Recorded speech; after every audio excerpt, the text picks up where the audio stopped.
Well, NNPCL Limited has hit back at an accusation that it is a self-serving political company. In an interview on the morning show here on Arise News, energy expert Dan Kunle said the NNPC must be reformed and Kaduna State Governor Nasir El-Rufai should be hired to do the job. Let's take a look at a snippet of that interview. If you have refinery all these years and NNPC, the monster, cannot fix those refineries because they just sit in the big building there as clerks. They are all clerical officers who just massage the table and the files. They produce nothing. They can't run refinery. Tell me one transaction, one project that NNPC has done successfully. NLNG is not their success story. It's the success story of the international oil company, Shell, Total, Ajib. They are the owner of 51%. You remove them today, the place will collapse. We have reached a point that we must be doing proper comparative analysis of what we are doing here if we are part of the global village. What are we doing wrong all these years? And what must we do now to do what is right and move forward? That is why I say the old order is gone. If you are going to be a player in this modern, civilized, knowledge-driven economy, you must do things rightly at home. You must have good governance. You must have honesty in governance. We are not going to leave this business for NNPC Limited. No, NNPC Limited as it is today is just a political company on paper. It's not yet a serious company. It's just we are going to reform. NNPC must be reformed completely. The NNPC corporation that is just there now, carrying a lot of baggage every month, salary and wages, compensations, has to be dismantled. So it is a big assignment ahead of us, and sentiment and emotion must be kept somewhere. It's still largely the level of ineptitude in NNPC that led in the then NNPC, and even the new NNPC Limited is of nothing. It's just a kangaroo arrangement for now. So it is good for us to really see that why did the old NNPC, why did they leave all those refineries to decay? And now they want to shift all their body now to Dangote refinery. Let us now work hard to reform NNPC Limited properly and make it a viable company. I suggested here once that this government, outgoing government, should hire my brother and my good friend from Kaduna, Malam Nasir El-Rufai, to do the reform for them. But people thought I was just talking to flatter Nasir El-Rufai. No, we talk frankly to one another. So I know he's the one who can do that job. There are many other people who can do the job, but okay. So we must now reform NNPC because as it is there today, it's just a political kangaroo. All right. For a right of reply, let's cross live to our Lagos studio and speak to NNPC Limited's Chief Strategy and Sustainability Officer, Orishemeyiwa Eyesan. Thank you so much for joining us on Newsnight tonight. I'm sure you heard everything that Dan Kunle had to say about the NNPC, and we've brought you here, of course, to have your right of reply and respond to some of the issues that he raised. First off, he made a point. He said, look, has the NNPC really carried out any project successfully? That's a question I'd like to ask you, and Nigerians would like to get an answer to. Yeah, thank you very much, and thanks for having me here today. Indeed, NNPC has carried out several projects, very successful projects. I think I would like to just, first of all, appreciate his perspective to the old and the new NNPC. But having said that, I think it might be helpful for us to go down memory lane to understand where NNPC was before and where NNPC is today. You recall, I mean, NNPC is the organization that is responsible for managing government's investment in the upstream. sector, and we've done this very, very successfully. We grew production up to 2.4 million barrels in 2019, which was, I mean, one of the highest we've attained in the history of NNPC. And that didn't just come from by accident. It was concerted effort over the years. And going down memory lane, at some point in our history, we had accumulated quite a lot of cash call arrears owing from, I mean, government's inability to meet its cash call funding. Our partners, you know, went, as it were, up in arms to say they were not going to invest, you know, in the oil and upstream oil and gas. And we brought them to the table. The MD at that time, you know, brokered a deal with the IOCs, and we sat together, you know, to resolve our differences, and we came up with a cash call repayment arrears. This in itself, you know, encouraged and you know, brought the IOCs back to the business to invest, and from their concerted efforts to join hands with us in growing the industry, we grew production to 2.4 sometime in 2019. Unfortunately, COVID came, and we saw demand destruction all around the world globally, and that also affected us. And unfortunately for us, you know, in 2022, we got really hit by vandals and the security challenges in the Niger Delta, which also affected our production grossly. So stepping away from the upstream industry, there are several other things we've done. The gas, the decade of gas declared by the Honorable Minister of State for Petroleum Resources is another direction, another move in the right direction to grow the Nigerian economy. And NNPC has single-handedly, you know, pushed through gas infrastructure development in the country. Today, we are pushing through the OB3 pipeline, which is going to move gas, you know, from the east, from the west, and take it right through to the north on the AKK pipeline. This project is very much on course, and it's progressing. This is just to mention a few of the numerous benefits that NNPC has brought to this nation.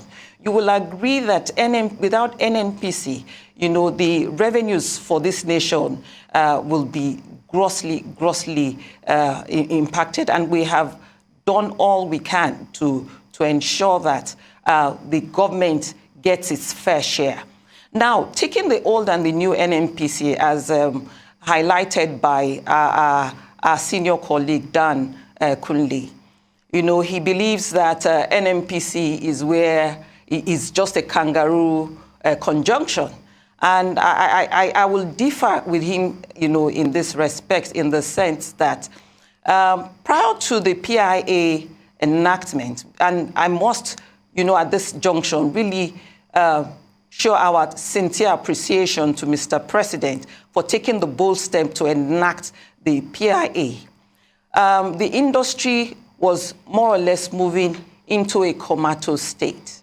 You know, the IOCs, especially those in the deep offshore, you know, were challenged because of the disputes we had, you know, with the deep offshore physicals.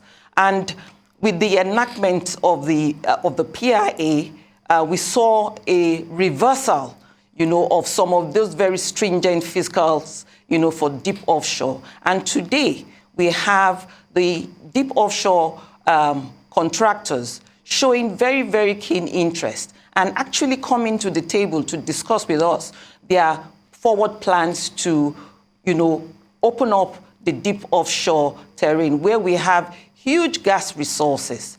So I believe that the new NNPC has been enabled, by the PIA to run as a commercial venture. Right. And within NNPC... If you don't mind, just let me comment here.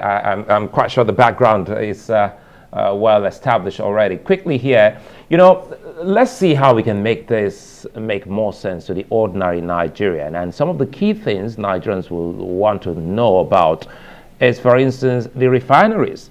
And perhaps that will also make meaning to what the NNPC has achieved lately. So in terms of our refining capacity, we have not hidden the fact that in the past, we really haven't done well maintaining the refineries. And again, this has been challenged. I mean, this challenge has really been because of the paucity of funding for the sector by government. However, we know we haven't done very well. But in recent times, we've taken the plunge to say we are able to bring these refineries back on stream. And we are working assiduously to get there. Yes, we are currently facing a few delays in starting up the refineries, but we are very, very confident that the refineries will work. We've already progressed Port Harcourt, Warri is already on stream, and Kaduna refineries. And apart from our domestic refineries, in order to ensure that we secure energy security for this nation, we've taken very, very active interest and equity participation in the Dangote refinery to even augment what we have, because we believe that apart from Nigeria, we are also looking into the sub-region. And we believe Nigeria as a nation has the wherewithal to pull the sub-region together, even from our refining capacity. Well, still on the issue of NNPC, very, very quickly. I mean, experts, including people like Dan Kunle himself, have said, look, if the NNPC is going to make progress, it may be advisable to use the Nigeria, the NLNG, templates where, look, they have been able to raise an asset base of $11 billion and generated over $90 billion in revenues through its business template. Is that something that the NNPCL could actually glean from? So if you go back again to the PIA contemplates that we will metamorphose our upstream into IJVs, right, where we have just one organization, rather than you have the operator separate from the non-operator. We have one operating entity, that runs the business. So yes, we agree the NLNG model is a successful model and is a model that is already contemplated in the PIA. And as NNPC, the new NNPC company, it's a model we are already, working to implement in some of our arrangements, even today. Let me jump in here because you've said a lot about the inability of the corporation, of the limited, company, the NNPCL, to fix the refineries. There's also another aspect that many would want to have a better understanding, and it has to do with the AKK Gas Project. Speak to us, perhaps, because many would want to know truly the gains of today's NNPC. So, like I'm sure we all are aware, the AKK project is progressing very well. And it's one project that will enable us industrialize in this country. And hitherto, the 2019, when this current management team came into office, the project was more or less stalled. However, since coming in 2019, we have taken the plunge and we have really progressed the project. And once we finalize the OB3 river crossing, which has been a really sticky part of the project. And we actually are hoping to get past the hurdle in the next couple of months. And once that is done, we are going to be moving gas, from the south to the north, and even to the south, the entire sub-region, the South West African sub-region, and even to North Africa. Now, we are talking about moving almost 6 billion scuff of gas per day, in addition to what we are currently doing. And I think that really is commendable, not just to be self-praising, but this is a commendable gesture that the federal government has supported in the past, and NNPC solely has taken the plunge to ensure the actualization of this project. So I believe that we are on course. We are very, very much on course. We've had some temporary setbacks, but we've deployed all technical expertise to overcome these setbacks, and we see the light at the end of the tunnel. Before the end of the year, we will see quite a lot of opening up of gas utilization projects. A lot of power plants are coming up along the AKK corridor. We're looking at least 3 power plants in the first instance, and more in the works as well, on the drawing board as well. Apart from the power industry, we're also looking at a lot of gas-based industries springing up as a result of the AKK pipeline running through, all the way to the north, and to also tie into the Trans-Sahara pipeline. So for us in NNPC, we are confident that we are very much on course. We'll see the light at the end of the tunnel. We believe that, yes, indeed, the decade of gas is being will be actualized. Even we will start seeing the dividends even before the end of this year. All right, that's quite heartening to hear. But still on the AKK issue, there was a matter that was raised recently where the Chinese are said to have pulled out of that deal because, as far as they're concerned, figures have been sexed up.